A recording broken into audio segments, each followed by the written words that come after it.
My neighbor yelled at my elderly mother for watering too close to his fence. The next morning, I found her crying on the porch, holding a broken sprinkler head and a note that said, "Keep her in her lane." I walked over. Calmly, he slammed the door. So I began recording every rule he had ever broken. The day the city showed up with fines, that wasn't even the worst part. I'm just a regular man. I work at a parts warehouse near Santa Clarita.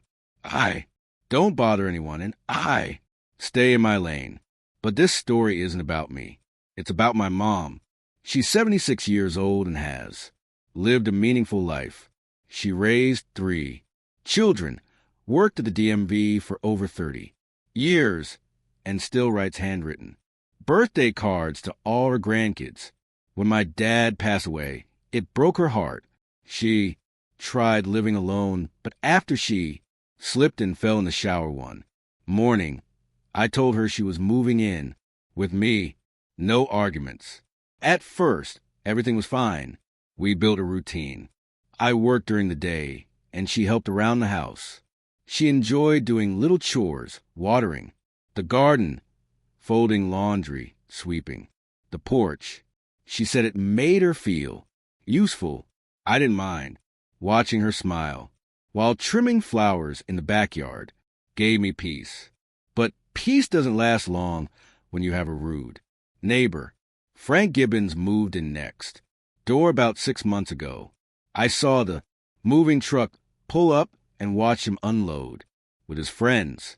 Loud guys. One of them opened a beer before noon. Frank had a huge truck with flags on the back and exhaust pipes loud enough to wake the dead. We tried to greet him. I brought over a plate of cookies my mom made. He opened the door, looked at the cookies, looked at me and said, "I don't eat sugar," then shut the door in my face. Okay, fine. We stayed away from him. We kept to ourselves. But then small things started happening. He played country music loudly through an outdoor speaker starting at 6 a.m. on Saturdays. He left his trash bins out for days. He parked his truck partly on the sidewalk, forcing my mom to step into the street to pass during her morning walks. He never smiled, never waved, just frowned and stared. I could live with all of that. I didn't like it, but I could accept it. Until the morning he yelled at my mother. I was upstairs on a Zoom meeting. The window was open. I heard it clearly. A man shouting from the side yard. "You got no respect, lady. Keep that water on your damn side." I jumped up, ran downstairs, and went outside. I saw Frank on the side of the fence, his face red with anger. My mom stood there holding the garden hose with both hands, her eyes wide like she'd seen a ghost. The water was barely misting near the fence. "Everything okay?" I asked loud but calm. Frank mumbled something under his breath and walked away. He slammed his sliding door so hard that the glass shook. I looked at my mom. She didn't say anything at first. Her hands were trembling. "I didn't even touch his fence," she whispered. I was being careful. I told her to sit down and rest. I took over, watering, but the damage was done. She was shaken. The next morning, I found her already sitting on the porch. She was holding something in her lap. The sprinkler head snapped off. Someone had stepped on it, crushing it completely.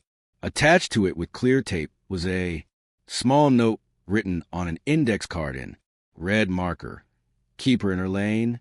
I saw tears in her eyes. She tried to act like everything was okay, but she was trembling. She didn't want it to cause trouble. She told me to just ignore it. I told her I would. I lied. The moment I closed the door behind me, I knew what I had to do. Not argue, not shout, not threaten. I started keeping records. I bought a cheap notebook from the CVS. Down the street, on the cover, I wrote Frank's violations in big black letters. Every time he did something wrong, I wrote it down. I took photos. I recorded videos with dates and times. I used a free decibel meter app to measure his music volume. I even printed out the city rules from the official website. This wasn't about revenge anymore. It was about protecting my mom and making sure this bully never frightened her again. Here's just a small list from the first week of notes. Monday, music above 70 decibels at 6:45 a.m. Tuesday, green trash bin left out all day after pickup. Wednesday, truck parked halfway on the sidewalk. Thursday, oil leaking from his driveway into the storm drain. Friday, backyard fire pit. Open flame inside city limits. I sent the first anonymous report to the city's code enforcement on a Friday morning. By Monday afternoon, a city inspector was at his house. I watched from my upstairs window as Frank stood in the driveway, arms crossed, trying to argue. The inspector gave him a fine anyway. Frank was furious. He slammed his front door so hard, a hanging plant fell off the porch. I didn't stop. I sent 2 more reports the following week. I kept quiet, never spoke to him, just kept recording everything. What Frank didn't know, what he never figured out, was that I worked in logistics. I knew how to stay organized. I knew how to keep records. So I created a folder on my computer with labeled photos, city codes, complaint forms, and screenshots. I didn't want to just bother him. I was building a real case. But then came the twist. While I was researching one of his violations, specifically the open drainage pipe, I needed to confirm the property records. I went on the Los Angeles County Assessor's website, and that's when I saw something strange. The name on the deed wasn't Frank Gibbons. It was Denise Gibbons, his ex-wife. A little more digging revealed they'd divorced a year ago, and she was awarded the house. The court records even included this line in the settlement. Respondent shall vacate the property within 90 days of finalization. Frank never left. He had been living in that house illegally for months, long after the court ordered him out. So I did what anyone would do. I found her. Her name was still listed locally, so I called. I wasn't sure what to expect. When she answered, I introduced myself and explained that I lived next door to her former property. I asked if she had a moment. She said yes. I told her exactly what Frank did to my mother. I didn't exaggerate. I just told the truth. Then I sent her photos. The note, the broken sprinkler head, the code violations, the Ring camera footage of him yelling through my door. She was silent for a while. Then she said, he told me I'd never get him out, that the house was his. Thank you. We kept in touch after that. She didn't say much, just that she was handling it. 2 Fridays later, a sheriff's cruiser pulled into Frank's driveway. I stood on the porch and watched. Frank came out in his usual basketball shorts and stained t-shirt, trying to act casual, but I could see the panic on his face. Then Denise stepped out of the cruiser, holding a manila folder. The deputy handed Frank a notice. Frank exploded. He started yelling. Denise stayed calm. 48 hours to vacate. No appeal. And this was still just the beginning. Frank didn't take the eviction well. That night, he packed a small bag and sped off his truck like he had somewhere important to be. But he returned the next morning. I saw him from the kitchen window, just standing in the driveway, staring at the house like it had betrayed him. He didn't go inside. He just stood there, then walked around toward the fence. I stepped outside to check on my mom. She was in the backyard, trimming the rose bushes again. For the first time in a long while, she was smiling, relaxed. Then we heard it, metal hitting wood. I rushed to the fence. I didn't see him right away, but I could hear movement on the other side. Something hit the yard. A beer can. Then another one clanged off the fence and bounced into grass. That's when I started recording. I opened the gate and walked out just as he tried to sneak around to the front. You done? I asked. He looked up, surprised. You filming me now? He said, laughing like it was a joke. Yep. Keep throwing trash over the fence. Let's see how the city likes it. He took a step toward me like he might try something. But then our neighbor across the street, Mr. Beer, came outside with his dog. He saw us and waved. Frank backed off. Better watch your back, man, he said under his breath. You've got 40 hours left, I replied. Tick-tock. He spit on the ground and stomped back to his truck. That day, I installed a second Ring camera, this one facing the side yard. I didn't sleep much that night. The next morning, it got worse. My mom woke me up at 5:45 a.m. She had gone outside early, like she used to water the plants. But when she opened the shed to get the hose reel, she found something stuffed inside. A dead rat, wrapped in a rag, tied with fishing line. She screamed. I ran out and saw it for myself. That wasn't just a sick joke. That was a message. I called the sheriff. A deputy came and took our statement. He didn't say much, except to keep our cameras rolling and not to engage. My mom was terrified. She kept asking, why would someone go that far? Again and again. I didn't answer. I didn't want to scare her more. But I knew the truth. Frank was losing control, and desperate men do stupid things. I went into overdrive, filed another complaint with the city, this time for harassment and possible animal cruelty. I submitted the Ring footage, even though it only caught the tail end of Frank walking away from our yard. Denise texted me later that day. Lawyers filing breach of settlement. He won't just lose the house. He'll owe me damages. It felt good, but it still didn't feel like enough. So I did one more thing. I joined a local Facebook group, Santa Clarita Neighbors Helping Neighbors. I made a post, just a photo of the note Frank left my mom, the broken sprinkler head, and a short explanation. This man bullied my 76-year-old mother because she watered too close to a fence. He broke her things, left a threat, and now he's under investigation. Just wanted you all to know who's living on our street. The post exploded. Dozens of comments. People asking, is this the guy with the loud truck? Others shared their own stories about him blasting music, yelling at a DoorDash driver, flipping someone off at the corner store. One person said he tried to intimidate their teenage son just for walking by with a skateboard. I didn't expect what happened next. One woman messaged me directly. Her name was Alana. She asked, is this the same Frank Gibbons who used to live in Valencia and work for Cal West Security? I told her I wasn't sure. She replied, he dated my sister. He's dangerous. Tell your mom to stay inside. That night, our Ring cam caught someone trying to open the backyard gate. They didn't get in. The lock held, but it rattled hard. I saw a person in a hoodie about 6 feet tall, crouching low. They noticed the camera's red light and ran off. I called the sheriff again. This time, they sent a uniformed deputy who dusted the gate latch for fingerprints. After they left, I stayed up pacing the living room. My mom tried to stay calm, but I could see she was starting to break down again. She said she wanted to stay at a motel. I told her no, we weren't running.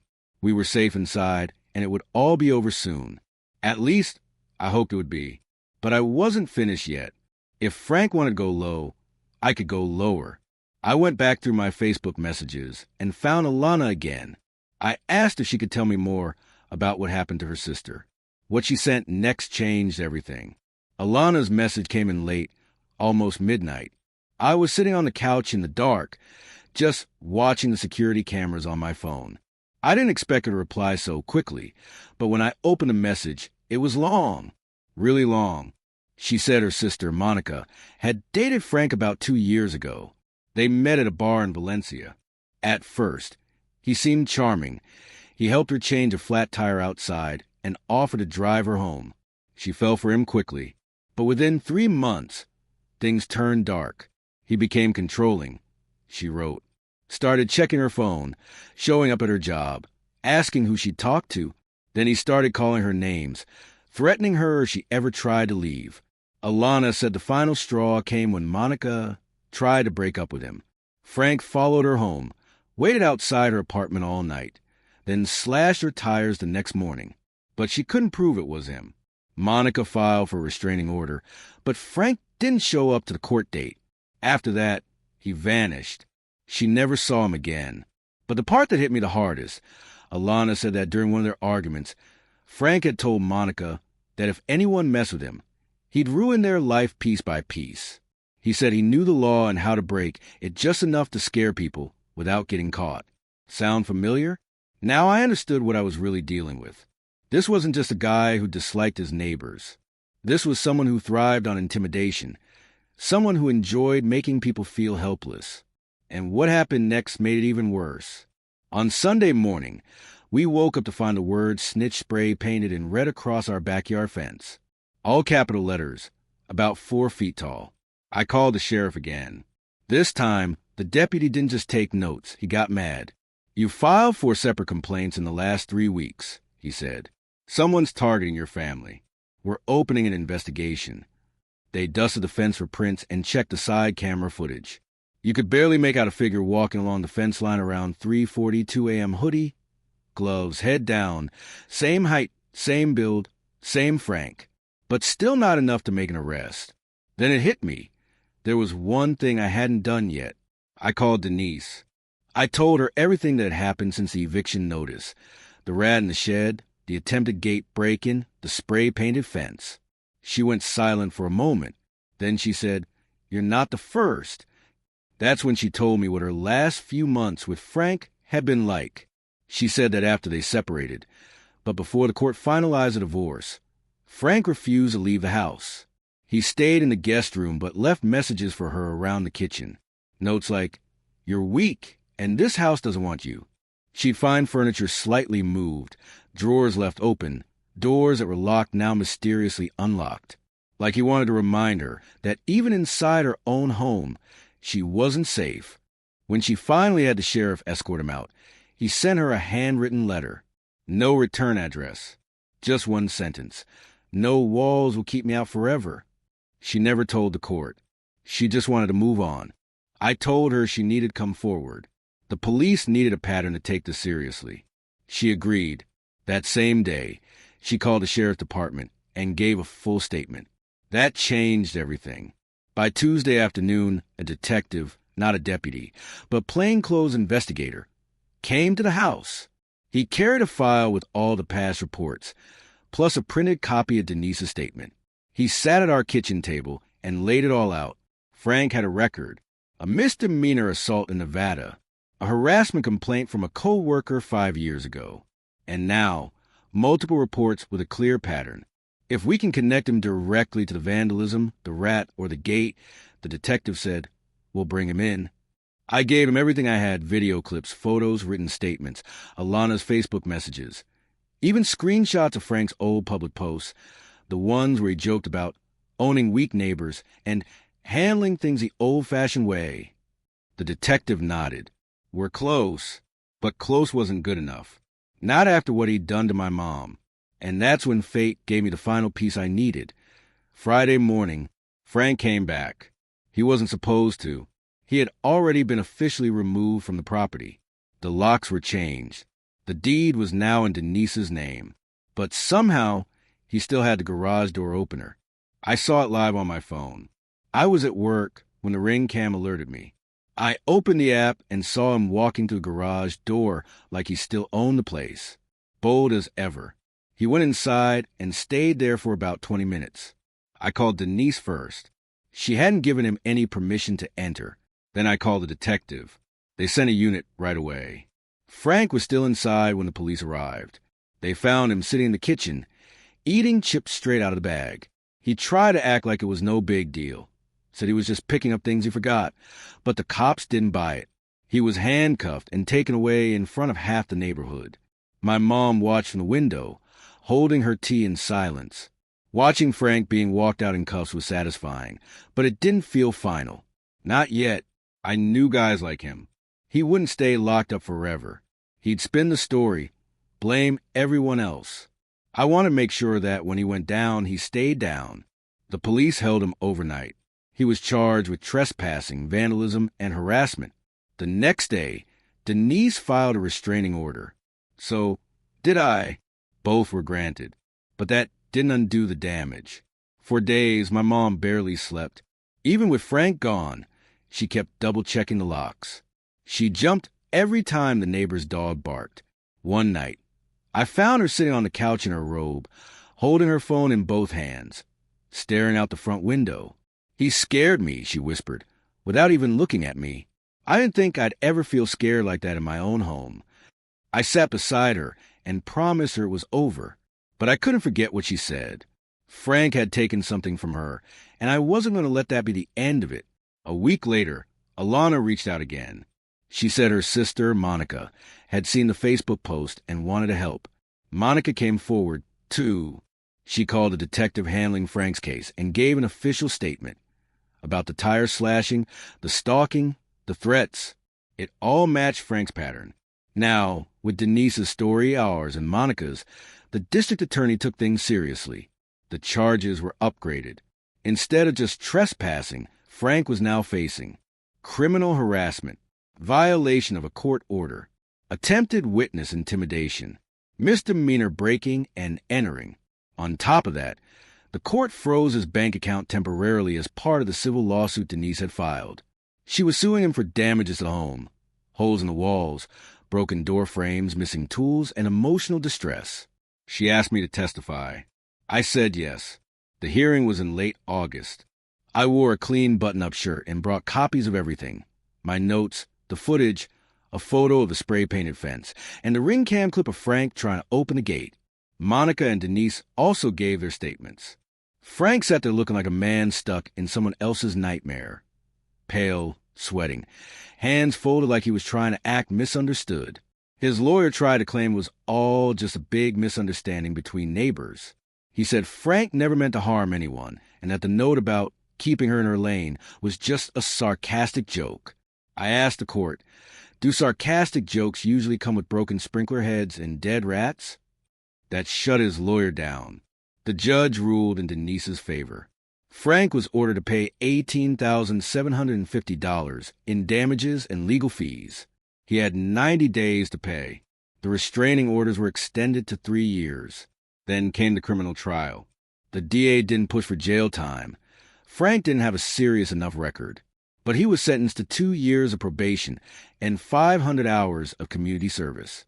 He had to attend anger management classes and submit to random check-ins. If he violated any part of the sentence, he'd serve up to 180 days in county jail.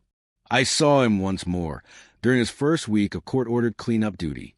He was picking up trash along a freeway ramp, wearing an orange vest. I drove past on my way to work and slowed just enough so he'd see me. He looked up. Our eyes met. He knew. He knew I didn't scream or fight or make threats. I just watched, collected everything, and waited. And when the time came, I made damn sure he lost. My mom's back to her old self now. She gardens again, bakes on weekends, even joined a local book club. But sometimes I still catch her staring out the window, watching the fence line. The spray paint is gone. I repainted it myself the week after the trial. But we kept the old sprinkler head, the broken one with the tape and the note. It's sitting on a shelf in the garage. Not because we're afraid. Not because we need a reminder. But because sometimes people need to learn. You don't mess with the quiet ones. You don't threaten someone's mother and walk away like nothing happened. Some of us don't shout. We plan, and when it's time, we bury you beneath your own mistakes, one page at a time.